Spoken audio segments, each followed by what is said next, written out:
கொடைக்கானலில் 62வது மலர் கண்காட்சியை காண குவிந்த சுற்றுலா பயணிகள். களை கட்டிய கொடைக்கானல் பிரையாண்ட் பூங்கா. தமிழகத்தில் ஊட்டி, ஏற்காடு பகுதிகளில் மலர் கண்காட்சி தொடங்கி நிறைவேறும் நிலையில் உள்ளது. இந்நிலையில் திண்டுக்கல் மாவட்டம் கொடைக்கானல் மலைகளின் இளவரசி என்று அழைக்கப்படும் கொடைக்கானலில் தற்பொழுது நாடாளுமன்ற உறுப்பினர் சச்சிதானந்தம், மாவட்ட வட்டாட்சியர் சரவணன் மற்றும் தலைமை செயலாளர் முருகானந்தம் ரிப்பன் வெட்டி தொடங்கி வைத்தனர். இவ்விழாவில் சுற்றுலா பயணிகளை கவரும் விதமாக வாழைக்காய்களை கொண்டு அமைக்கப்பட்ட நுழைவாயில், மலர்களால் அலங்கரிக்கப்பட்ட மயில், கெய்யா பழங்கள், பூட்டு சாவிகள், பழங்களால் உருவாக்கப்பட்ட விலங்குகளின் உருவம் மற்றும் கொடைக்கானலில் இயற்கை அழகினை வெளிப்படுத்தும் விதமாக பல்வேறு காட்சிகள் இடம்பெற்றுள்ளது.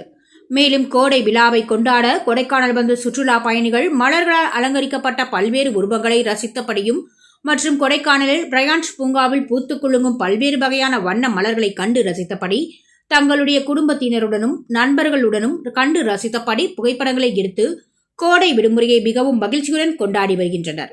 மேலும் கோடை விழாவை கொண்டாடுவதற்காக கொடைக்கானல் வந்த சுற்றுலா கொடைக்கானலில் சுற்றுலா பயணிகளை நம்பி உள்ள அனைத்து தரப்பினர்களும் மகிழ்ச்சி அடைந்துள்ளனர்.